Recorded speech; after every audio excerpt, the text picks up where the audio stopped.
Don't be afraid of failure. Try new things. Seek significant change. Don't be afraid to make a mistake. Sometimes we throw spaghetti on the wall to see what sticks. Make a decision. Failure to act is often the biggest failure of all. If our best ideas don't work out, we can all learn from what didn't work out, retool, pivot, and move forward. Welcome to the Fountain of Vitality podcast. I'm your host, LaMont Leavitt. In a world overflowing with noise, confusion, and distraction, we're here to cut through the clutter and explore bold, unique paths to a longer, healthier, and more vibrant life. Through candid conversations with business leaders, wellness experts, industry pioneers, and innovators, we'll uncover insights to help you discover your own personalized, unique approach to thriving. Tune in, trust the compass of wisdom within, and find your fountain of vitality. Hello, and welcome to the Fountain of Vitality podcast. I'm LaMont Leavitt, your host, and today we're going to talk about core values. We at InnoviHealth have spent some time really getting ours right and want to share those with you today. We use what's called MIDAS. And we'll go into detail about what that all means. But we'll start with M, MIDAS, means to an end. Is my family first? Remember the point of all this stuff we do to support our lives and our families? Don't get so crazy about work that your family life suffers. Put your family first in your thoughts and actions. If you have an opportunity to have a meaningful family experience, we need to support each other and allow others to do good things and important things to make those happen as well. How many times have you gone to your boss or your employer and requested time off for something as important as a family wedding, a funeral, even a kid's ball game? When the company's goals are not even in remote alignment into your own personal life, it makes it really hard to get excited about the company you work for. If you're an employer or a boss, keep in mind that your employees are so important. If you want to make them love working for your company and love working for your goals and agendas, be aware of theirs.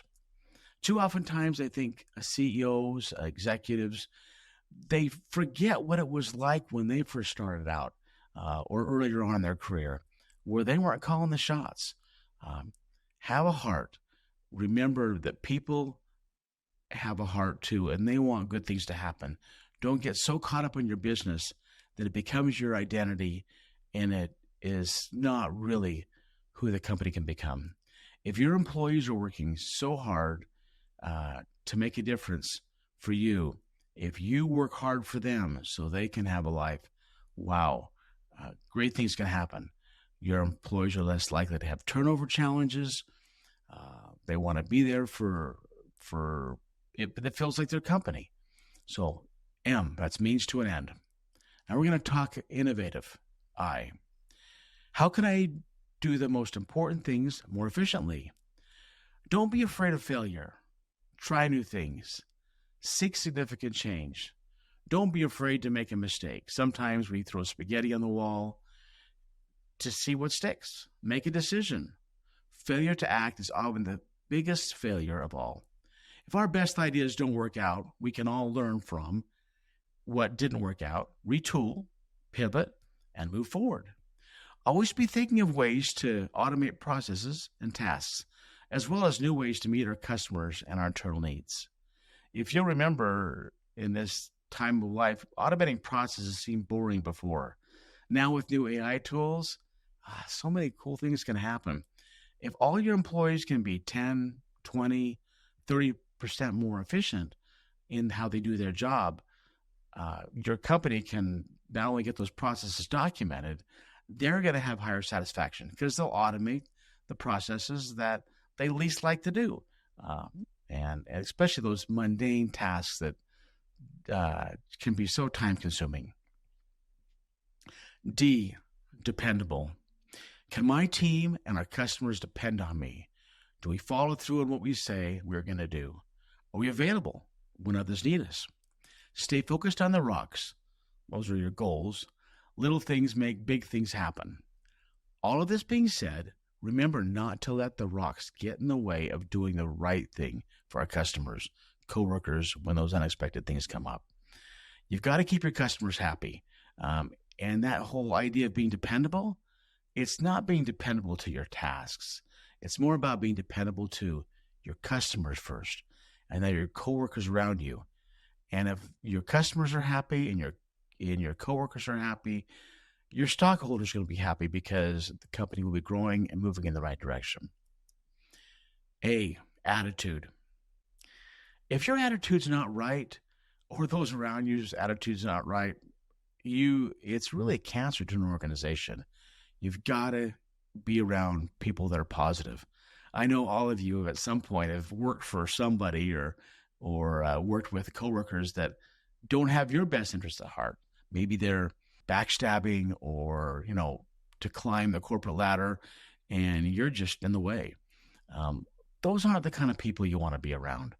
Find a place where you can make a difference, and people have good attitudes, and you have good attitudes. Let's talk a little bit about staying positive when challenges come up. A positive attitude in our thoughts and actions is a choice. Obviously, when real issues come up, don't ignore them or let them fester. Don't sweat the small stuff either. Be a team player. Make this a great place to work and keep making it better. Adversity is our asset. Our energy, enjoyment, drive, and dedication will stimulate greatly and inspire others. Be yourself. Don't be thrown off by events, whether good or bad. Don't be the one in your organization that is negative or naysaying or, I don't see how that's going to work. Change it to innovative. Well, that's the I. How can I take an impossible or difficult situation and make it a challenge and make it a whole new thing? That's having a good attitude. And it festers, instead of festering negatively, it feeds on itself when others around you are also positive and good ideas can flow. S, the self-starter. What do you do when you run out of sleep? If that flash of inspiration comes early in the morning or late at night, go with it. 90% of success is showing up. Make every day your masterpiece by performing at your best. We follow processes or principles, but don't need to be micromanaged. Innovate and figure out the best solution and move forward with it. If it's wrong, our team is here to catch it and correct the course. When you have those ideas that just pop in your head, take a minute, write them down, come back to them. Sometimes I find those sticky notes later on my desk and realize, oh yeah, I was going to do that. Don't lose sight of those flashes of inspirations. How can you tell that it's inspiration? If it kind of comes all at once, and sometimes it doesn't even seem maybe relevant to what you are working on, but it's a good idea that just pops up. And sometimes those good ideas need further fleshing out, and that's part of the whole process. But be a self-starter in making a difference, and you'll find in your organization that'll make a big difference. And be a self-starter. You've got to be your own best motivator. It's no one else's job to motivate you other than yourself. So when you find things happening in your life where you're not finding yourself motivation, it just isn't there, make a change. Find a way to get back to that, your best self, whatever that is.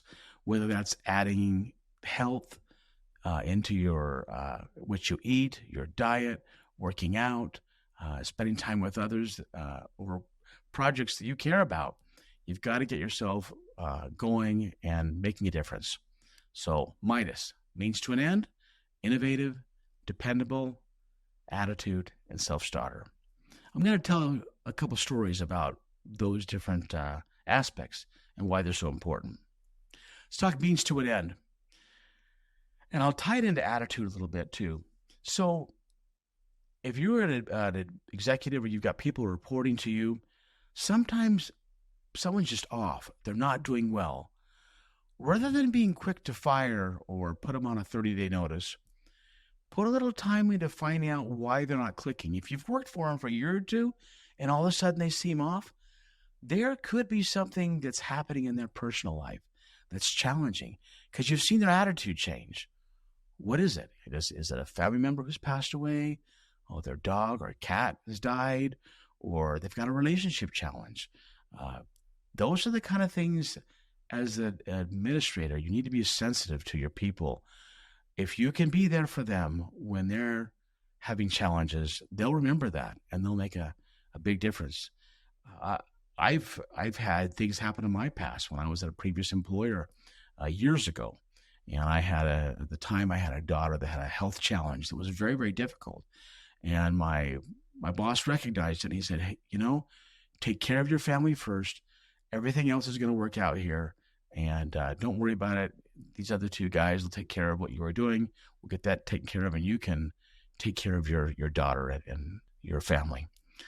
And that made such a difference for me over that short period of time that I stayed with that company for years to come, because I felt that my direct report had my back.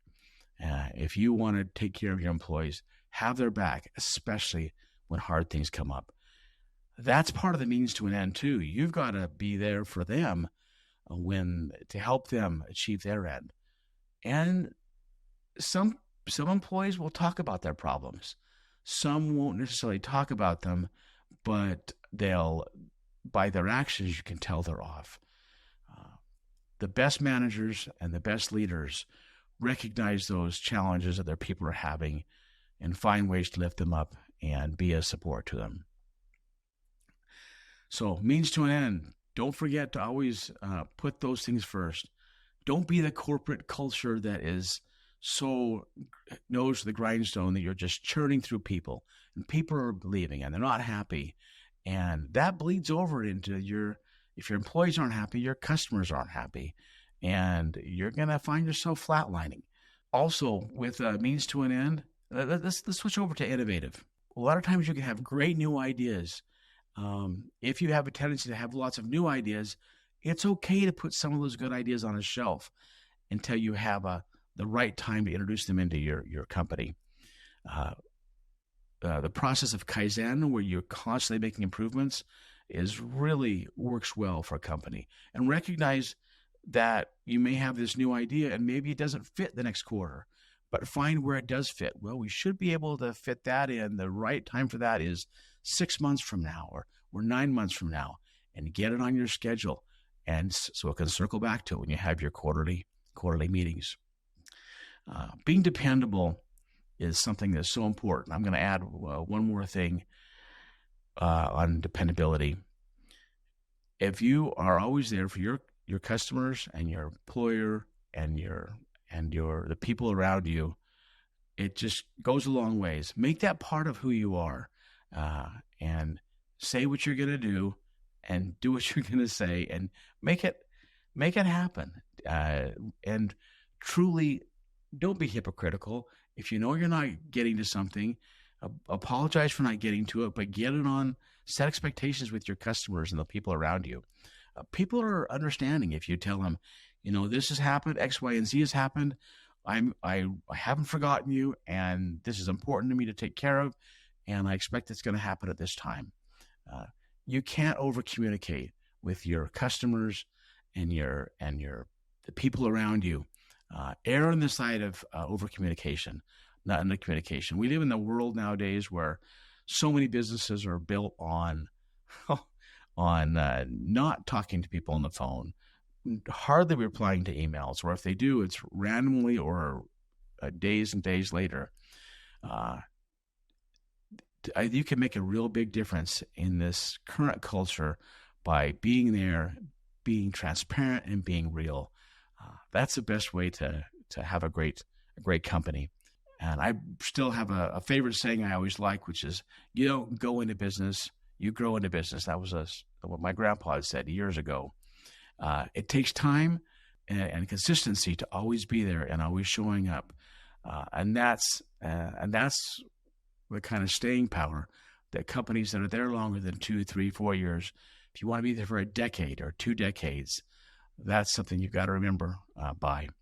And remember your customers, even those small customers. When you grow into business, what happens is you start out with a customer who may be just one particular person at a small, when they're just starting their career. If you treat them like they're $1 million customer, you'll find in 5 years, 10 years, or 15, as they get promoted and you support them in what they're trying to accomplish, they'll remember that. And they'll come back when they're in a better position to later in their career, when they've either been promoted or changed to another company. They'll come on board and say, hey, you've treated me well. I want to bring my whole staff on board with you, with your product or products. And when you have those experiences, then you know as a company that you're hitting your stride and you're growing, and you'll begin that J curve growth by always being there for the customer. Be patient through it. It may not be a get rich quick thing, but it's so meaningful to create relationships in your field over time. Thanks again for your time today, and find your core values in your company and make sure they're created and meeting your needs. And if you need to add one or two, that's okay as you analyze. But make sure in the foundation of your core values, to really make it the cornerstone of your company, have your employees really know them and feel them and espouse them. If you're ever wondering how good your core values are, ask any one of your employees, hey, what are our core values? If they can't even list them or even list one or two, you've got an internal communication problem, or they're not resonating with the people so they can resonate out to your customers. And remember those things. And we're so thankful you could join us today with our core value discussion. And we'll talk to you again soon. Thanks. Thank you for tuning in to the Fountain of Vitality podcast. Head to fountainofvitality.com for more episodes, insights, and resources. Remember, your health is yours to own. Take charge, focus on what you can control, and keep exploring what works for you. Always be your best self, lift others, and trust the compass of wisdom. Until next time, stay vibrant and take care.